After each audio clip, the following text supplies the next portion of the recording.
చాలబ్బా, ఓ 2 నెలల ముంగట్ సందే జోరుగా ప్రచారం చేస్తారు. పతొక్కలు ఓటేయాలి, ఓటేసుడు మన జిమ్మేదారి, మంచోళ్ళనే గెలిపియాలంటే ఏలుకు ఇంకంటించుకోవాలి అని యాక్టర్లు, సెలబ్రిటీలు, ఆటగాళ్ళు, పాటగాళ్ళతోని పబ్లిసిటీ చేపిస్తుంది ఎలక్షన్ కమిషన్. ఆ దినం అందరికి లీవ్ కూడా ఇచ్చిరి. అంత మంచిగానే ఉన్నది కానీ అసలు ఓటర్ లిస్టులకు వెళ్ళే పేరు తీసేస్తే సింగిల్ బెడ్రూమ్ ఇంట్లో 80 ఓట్లుంటే ఒక్కలే 2 సెంటర్ల కాడ ఓటేస్తే మరి దీనికి జిమ్మేదారి ఎవలది?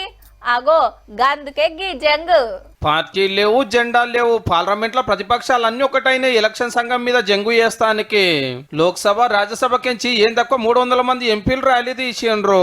ఏడికెళ్ళి సీదా ఎన్నికల సంఘం ఆఫీస్ కు పోదామంటే జరంత దూరం రాగానే పర్మిషన్ లేదని ఆగబెట్టి కంచలేసిరు పోలీసులు.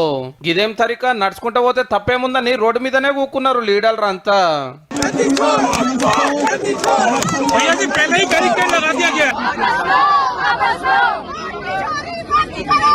ఎంపీల నాపుడేందని మేడాలు సాలరు బార్గేట్లే ఎక్కిండ్రు. ఎస్పీ అధ్యక్షుడు అఖిలేష్ యాదవ్ సార్ గిట్లా దుంకిండు అవతలకి. కర్ణాటకలో దొంగోట్ల భాగోతం అంతా మొన్న రాహుల్ గాంధీ సార్ బయట పెట్టే కదా, అంతా ఎన్నికల సంఘం లాపర్వా అని ఆఫీస్ దాకా ర్యాలీ తీయబోయిరు అన్నట్టు. గట్లనే బీహార్ లో 65 లక్షల ఓట్లు తీసేసి అదే లొల్లి నడచబట్టే. ఈ గడ్బర్లో వాళ్ళు కింద పడితే రాహుల్ గాంధీ సార్ గిట్లా ఆసరై దగ్గరుండి దవాఖానకు పంపిండు. చెల్ నడుండ్రి నడుండ్రి అని అందరినీ బస్సులకు ఎక్కించి పోలీస్ స్టేషన్ కు తోలుకపోయిండ్రు. ये कॉन्स्टिट्यूशन की लड़ाई है, कॉन्स्टिट्यूशन को बचाने की लड़ाई है, 1 मैन 1 वोट की लड़ाई है. इसीलिए हमें साफ प्योर वोटर लिस्ट चाहिए. మన తెలంగాణ ఎంపీలందరికీ అరెస్ట్ అయ్యారు ఓట్ల దొంగతనం మీద కొట్లాడుతున్నందుకు.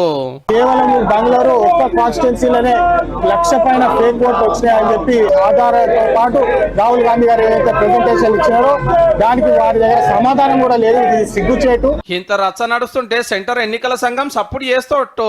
కర్ణాటకలో ఓట్ల దొంగతనం ఎట్లా జరిగిందో క్లియర్ గా చూపించే వరకు ఆ కాగితాలు మాకు కూడా పంపురని అక్కడ ఆఫీసర్లు కోరిండ్రు. గంతే. ఆఖరికి ఏమైతుందో గానీ ఓట్ల చిత్రాలు ఎట్లుంటాయో దేశానికి కళ్ళకు గట్టినట్టు చూపించినట్టు అయ్యింది. मोदी शाह कायर है, मोदी सरकार कायर है.